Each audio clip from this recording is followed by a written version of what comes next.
Semoga Tuhan memberkati kita semua. Saudara sekalian, selamat mengikuti program meditasi bersama dengan saya, Romo Arsenio Fikar, CSE.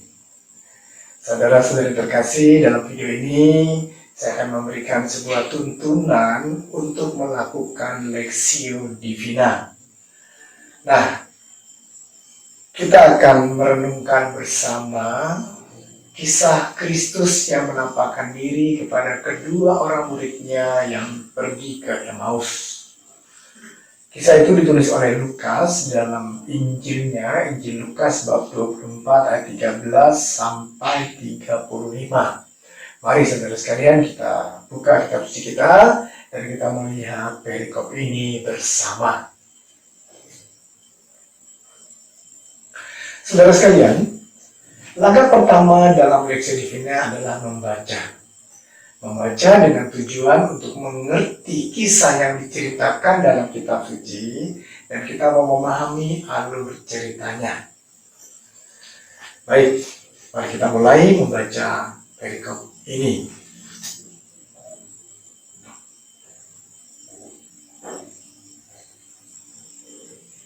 Pada hari itu juga, dua orang dari murid-murid Yesus pergi ke sebuah kampung bernama Emmaus yang terletak kira-kira 7 mil jauhnya dari Yerusalem. Dan mereka bercakap-cakap tentang segala sesuatu yang telah terjadi. Ketika mereka sedang bercakap-cakap dan bertukar pikiran, datanglah Yesus sendiri mendekati mereka, lalu berjalan bersama-sama dengan mereka. Tetapi ada sesuatu yang menghalangi mata mereka, sehingga mereka tidak dapat mengenal Dia. Yesus berkata kepada mereka, "Apakah yang kamu percakapkan sementara kamu berjalan?" Maka berhentilah mereka dengan muka muram.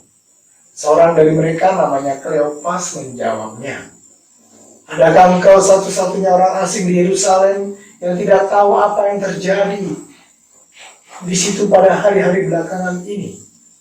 Kata Yesus kepada mereka, "Apakah itu?" Jawab mereka, "Apa yang terjadi dengan Yesus orang Nazaret? Dia adalah seorang nabi yang berkuasa dalam pekerjaan dan perkataan di hadapan Allah dan di depan seluruh bangsa kami. Tetapi imam-imam kepala dan pemimpin-pemimpin kami telah menyerahkan dia untuk dihukum mati dan mereka telah menyalibkannya. Padahal kami dahulu mengharapkan bahwa dialah yang datang untuk membebaskan bangsa Israel. Tetapi sementara itu telah lewat 3 hari sejak semuanya itu terjadi. Tetapi beberapa perempuan dari kalangan kami telah mengejutkan kami.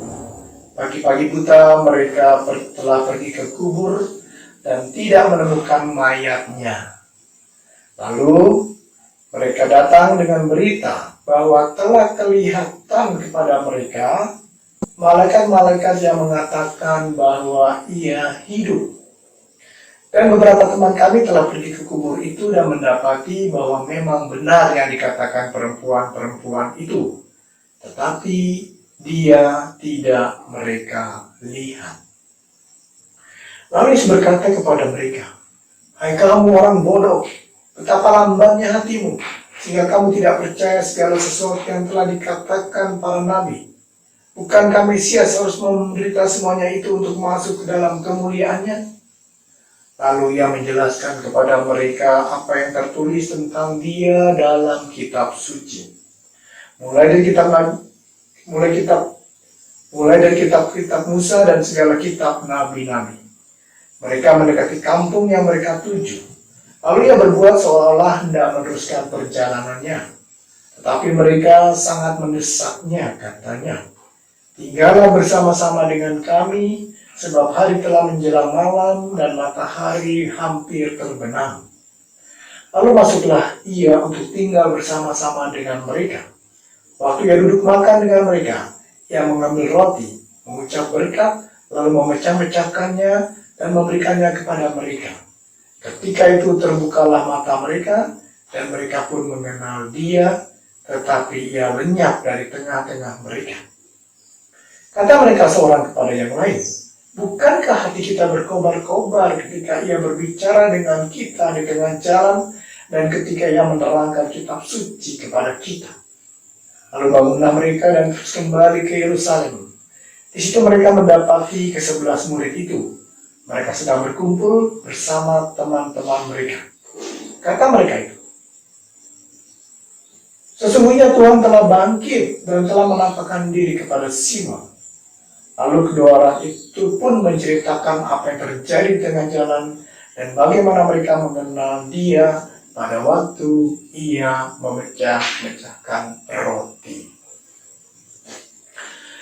Saudara sekalian, mari kita mencoba untuk mengerti dan memahami kisah dari cerita ini. Jadi setelah kematian Yesus, pada hari itu dikatakan ada dua orang muridnya yang pergi ke kampung bernama Emmaus. Emmaus kira-kira jaraknya 7 mil, jadi sekitar 11 km. Mereka berjalan kaki menuju tempat itu. Salah seorang dari mereka bernama Kleopas. Dan mereka asik bertukar pikiran dan memperbincangkan apa yang sedang terjadi dan telah terjadi di Yerusalem berhubung dengan Yesus. Nah, mereka punya sebuah harapan. Harapan bahwa Yesus yang dikatakan dia punya kuasa dalam perkataan dan perbuatan di hadapan Allah dan di hadapan para pemimpin kami, Yesus itu diharapkan akan membebaskan bangsa Israel dari perbudakan atau penjajahan bangsa Romawi. Inilah harapan mereka. Harapan ini seakan-akan musnah dan hilang. Karena Yesus yang dianggap mampu untuk membebaskan bangsa Israel, dia mati disalib oleh para pemimpin-pemimpin mereka. Ini menimbulkan sebuah kesedihan. Harapan mereka tidak terwujud. Saudara sekalian, mereka mengatakan pada pagi hari itu, beberapa perempuan dari kalangan mereka pergi ke kubur dan memberitahukan bahwa jenazah Yesus tidak ada. Dan bahkan mereka kemudian mengatakan bahwa Yesus sudah bangkit. Tapi kita lihat, saudara sekalian, kedua orang murid yang berjalan ke Emmaus ini tetap tidak percaya. Mereka melihat dan merasakan bahwa harapan mereka hilang. Kesedihan, pengharapan yang tidak terwujud menjadikan Yesus sebagai pemimpin bangsa yang membebaskan bangsa Israel itu tidak terwujud, dan di sana mereka memutuskan untuk ke Emmaus.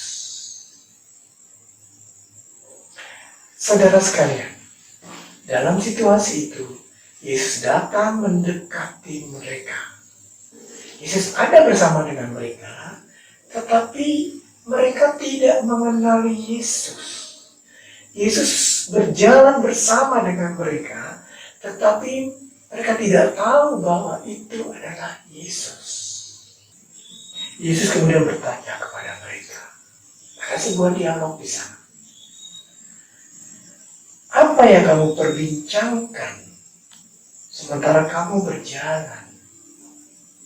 Mereka pun memandang kepada Yesus dan dengan muka muram mereka bertanya kepada Yesus, "Adakah engkau satu-satunya orang asing yang tidak tahu apa yang terjadi hari-hari belakangan ini di Yerusalem?" Yesus mencoba untuk mengajak mereka untuk melihat harapan-harapan yang hilang itu dengan sebuah cara yang berbeda. Kedua orang murid ini pun kemudian menceritakan apa yang terjadi di Yerusalem berhubungan dengan pribadi Yesus. Mereka berharap pribadi ini akan membebaskan bangsa Israel dari perbudakan rohani, dan ternyata harapan itu musnah. Setelah mendengarkan harapan mereka yang keliru dan yang tidak terpenuhi itu, Yesus kemudian menegur mereka. Hai kamu orang bodoh, betapa lambannya hatimu, sehingga kamu tidak percaya segala sesuatu yang telah dikatakan para nabi. Saudara sekalian, Yesus mengajak kedua murid ini untuk melihat harapan yang sesungguhnya lewat kitab Nabi Musa dan kitab para nabi. Apa yang dikatakan mengenai Mesias di sana, Yesus ceritakan kepada kedua murid ini. Dan dikatakan mereka berkobar-kobar ketika mereka mendengarkan penjelasan Yesus. Hati mereka berkobar-kobar. Ada sebuah harapan dalam hati mereka ketika Yesus menjelaskan itu melalui kitab Nabi Musa dan kitab para nabi. Saudara sekalian, akhirnya mereka sampai ke kampung Emmaus. Lalu kemudian kedua murid ini mengajak Yesus bermalam di sana. Yesus pun ikut bersama dengan kedua orang ini, dan diceritakan pada waktu mereka makan, Yesus mengucap syukur atas makanan itu, mengucapkan berkat, memecah-mecahkan roti itu, dan memberikannya kepada murid-muridnya. Dan pada saat itulah mereka mengenali Yesus. Pada waktu itulah harapan akan mesianis yang dirindukan itu dialami oleh mereka. Nah, di sanalah kemudian mereka mengenali Yesus. Dan setelah mereka bertemu dengan Yesus, mereka kembali ke rumah untuk bertemu dengan sebelas murid yang lain dan memberitakan bahwa Yesus telah bangkit. Saudara sekalian, kita mencoba untuk mengerti teks ini. Kita mencoba untuk memahami alur ceritanya. Dan kalau kita sudah mulai memahami alur ceritanya, maka kita bisa masuk ke dalam tahap berikut. Mari kita mencoba untuk memahami alur cerita dari teks ini. Jadi pada hari itu ada dua orang murid yang pergi ke Emmaus. Mereka berjalan, mereka berbincang-bincang tentang apa yang terjadi di Yerusalem pada hari-hari terakhir berhubung dengan Yesus orang Nazaret yang menurut mereka memiliki kuasa dalam perkataan dan juga dalam perbuatan di hadapan Allah dan di hadapan seluruh bangsa Israel. Mereka bercakap-cakap mengenai hal itu. Tapi kemudian Yesus ini yang diharapkan akan membebaskan bangsa Israel dari penjajahan Romawi ternyata dibunuh oleh pemimpin-pemimpin bangsa Yahudi. Dan mereka mempercakapkan hal ini sepanjang perjalanan. Kemudian Yesus datang bersama mereka, bergabung bersama mereka, dan berjalan bersama dengan mereka. Tetapi kedua orang murid ini tidak mengenali Yesus. Yesus mendengarkan apa yang mereka percakapkan, lalu kemudian dia bertanya, apa yang kamu percakapkan ini sementara kamu berjalan? Lalu dengan muka muram mereka memandang Yesus dan mengatakan, apakah kamu satu-satunya orang asing di Yerusalem yang tidak tahu apa yang terjadi di Yerusalem akhir-akhir ini? Lalu kemudian Yesus bertanya, apakah itu? Yesus mengajak mereka untuk melihat harapan-harapannya, harapan-harapan murid itu, dan kemudian dia mulai menerangi harapan itu dan dengan teks kitab suci mulai dari kitab Nabi Musa dan kitab Nabi-Nabi. Mereka pun bercerita tentang apa yang terjadi di Yerusalem pada hari-hari terakhir itu kepada Yesus. Bagaimana mereka berharap Yesus akan membebaskan bangsa Israel, tetapi ternyata Yesus dibunuh oleh pemimpin bangsa Yahudi. Dan mereka tahu bahwa Yesus itu punya kuasa dalam perkataan dan perbuatan di hadapan Allah dan di hadapan seluruh bangsa Israel. Tapi harapan mereka lenyap dan hilang. Saudara sekalian, kemudian Yesus mulai memberikan sebuah harapan baru. Harapan yang didasarkan pada kitab suci. Harapan yang didasarkan pada kebenaran ilahi. Dia mulai menceritakan tentang Mesianis, mulai dari kitab Nabi Musa, kitab para nabi. Dan di sana ketika Yesus berbicara, ketika Yesus menerangkan semuanya itu, hati mereka mulai berkobar-kobar. Mereka disemangati kembali oleh harapan yang dikatakan Yesus itu. Lalu akhirnya kemudian mereka sampai di kampung Emmaus. Dan Yesus diajak untuk menginap di sana oleh kedua murid ini. Dan Yesus pun pergi ke kampung itu.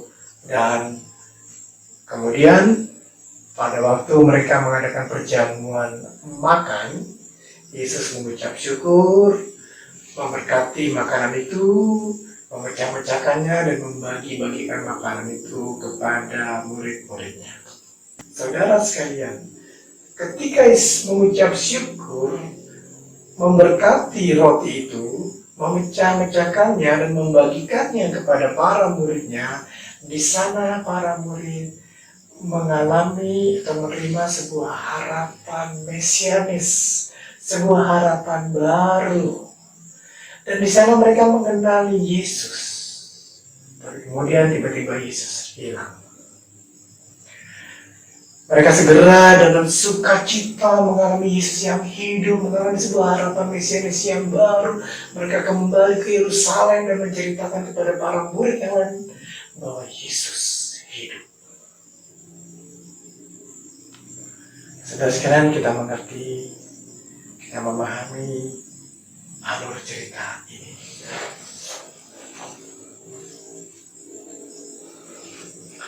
Tahap yang kedua adalah tahap meditasi. Dalam tahap meditasi ini, kita mau berimajinasi iman, membayangkan kembali peristiwa itu, dan juga membayangkan seakan-akan kita hadir di sana. Kita ada bersama dengan Yesus, kita berjumpa dengan Yesus, dan kita mengalami peristiwa itu. Dan kita berharap peristiwa itu memberikan satu kesan tertentu atau berbicara kepada kita tentang sesuatu hal. Mari saudara sekalian, saya mengajak kita semua untuk masuk dalam tahap yang kedua, tahap meditasi.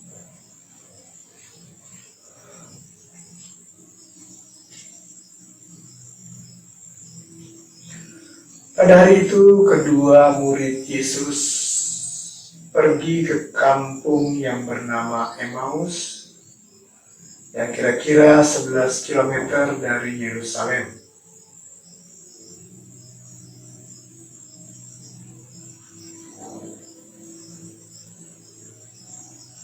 Mereka berjalan, dan sementara itu mereka mempercakapkan segala sesuatu yang terjadi di Yerusalem.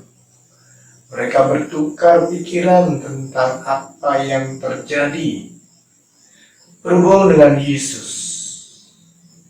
Yesus yang diharapkan membebaskan bangsa Israel. Yesus yang memiliki kuasa dalam perkataan dan dalam perbuatan di hadapan Allah dan di hadapan seluruh bangsa. Tetapi oleh pemimpin-pemimpin bangsa Yahudi, Yesus dijatuhi hukuman mati dan disalibkan. Yesus mati di kayu salib. Kedua murid ini memiliki sebuah pengharapan. Pengharapan akan Mesias yang akan membebaskan mereka dari perbudakan atau penjajahan Romawi. Mereka punya pengharapan. Tetapi pengharapan itu sirna ketika pemimpin-pemimpin bangsa Yahudi menyalibkan Yesus. Mereka sedih, mereka muram.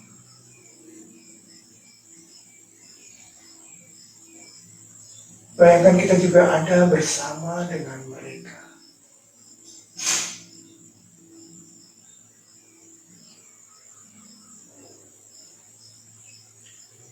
Dan Yesus datang mendekati mereka.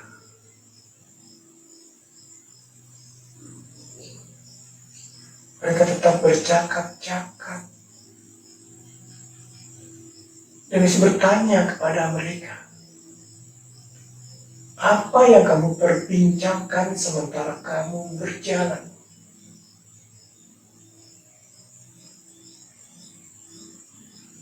Mereka menoleh kepada Yesus dan berkata dengan muka yang sedih, apakah engkau satu-satunya orang asing di Yerusalem yang tidak tahu apa yang terjadi di hari-hari belakangan ini? Yesus pun bertanya, apakah itu? Lalu kedua murid itu menceritakan harapan mesianis mereka. Mereka berharap Yesus akan membebaskan bangsa Israel. Mereka berharap Yesus akan memberikan sebuah zaman baru, zaman kemerdekaan dari penjajahan Roma. Mereka berharap, tapi harapan mereka lenyap. Harapan mereka hilang dengan kematian Yesus.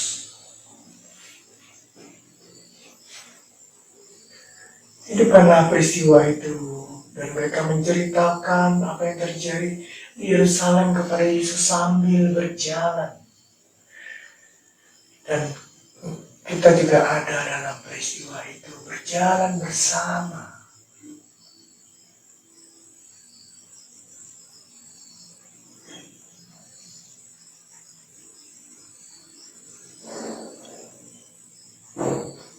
Lalu Yesus mengatakan kepada mereka, betapa bodohnya kamu dan betapa lambannya hatimu.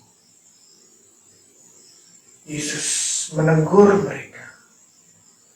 Dan Yesus mulai menjelaskan harapan yang benar akan mesianis. Yesus menjelaskan apa yang harus terjadi pada Mesias mulai dari kitab Nabi Musa dan kitab para nabi. Yesus memberikan sebuah harapan baru kepada mereka. Dan nanti mereka berkobar-kobar ketika Yesus menerangkan kepada mereka tentang mesianis.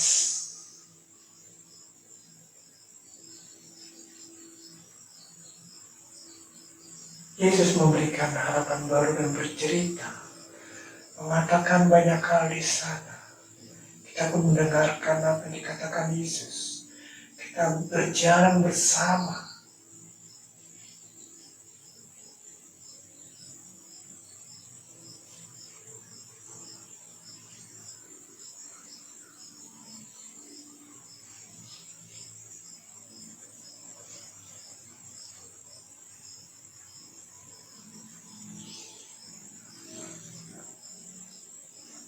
Dan pada waktu itu hari menjelang malam, Yesus berbuat seakan-akan dia akan meneruskan perjalanannya, tapi murid-muridnya menahannya untuk menginap di kampung itu karena hari telah malam. Dan Yesus pun menginap di sana. Pada malam itu, pada saat perjamuan makan malam, Yesus mengucap syukur atas makanan yang tersedia, atas roti dan anggur. Yesus memberkatinya. Lalu Yesus memecah-mecahkan roti dan membagi-bagikannya kepada mereka. Para murid menerima harapan baru pada perjamuan itu. Mereka mengalami sebuah harapan mesianis. Ketika mereka menerima roti yang telah dipecah-pecahkan dan dibagi-bagikan, harapan mereka dipenuhi oleh Kristus. Dan mereka mengenali Dia adalah Yesus. Tapi segera Yesus lenyap dari pandangan mereka, dan mereka bersuka cita atas penampakan itu, atas pengalaman itu. Dan mereka kemudian segera kembali ke Yerusalem, menceritakan apa yang terjadi di Yerusalem kepada para murid-muridnya sehubungan dengan peristiwa yang dialami di perjalanan.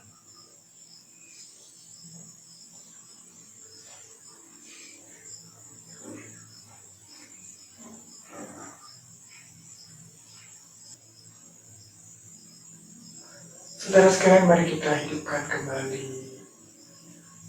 peristiwa ini dalam imajinasi iman. Dan apa yang menyentuh kita dari peristiwa ini?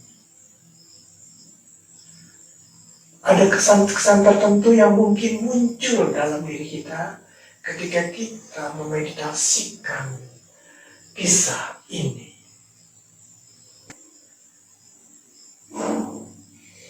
Peristiwa ini dapat berbicara kepada kita tentang banyak hal. Mungkin kita merasakan bagaimana Yesus mendampingi selama perjalanan, menyertai selama perjalanan itu.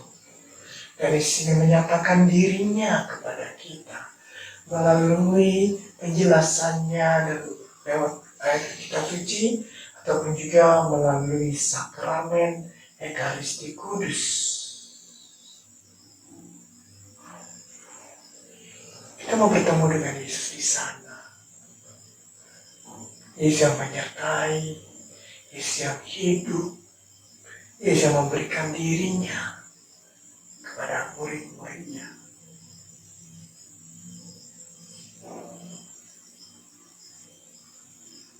Atau mungkin juga kita tersentuh karena harapan-harapan kita yang kemudian terpenuhi ketika bertemu dengan Yesus. Harapan-harapan yang selama ini mengecewakan, dan hati kita begitu kecewa dengan harapan-harapan yang ada yang kita miliki. Mari kita datang pada Yesus, membiarkan Dia membuat kita mengerti sebuah harapan dengan cara yang baru, memaknai harapan-harapan kita di dalam terang sabda dan kitab suci. Mari saudara sekalian, kita memeditasikan ini, kita berimajinasi dalam iman, dan kita sungguh hadir dalam peristiwa ini.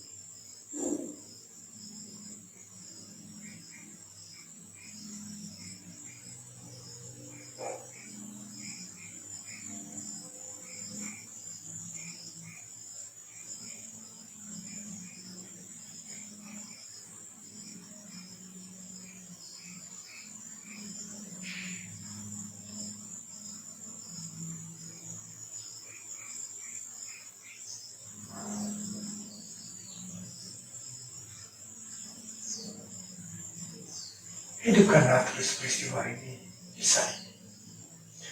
Hidupkan terus kisah ini di dalam imajinasi imanmu. Bayangkan situasi yang terjadi, dan peristiwa ini berbicara apa kepada kita saat ini.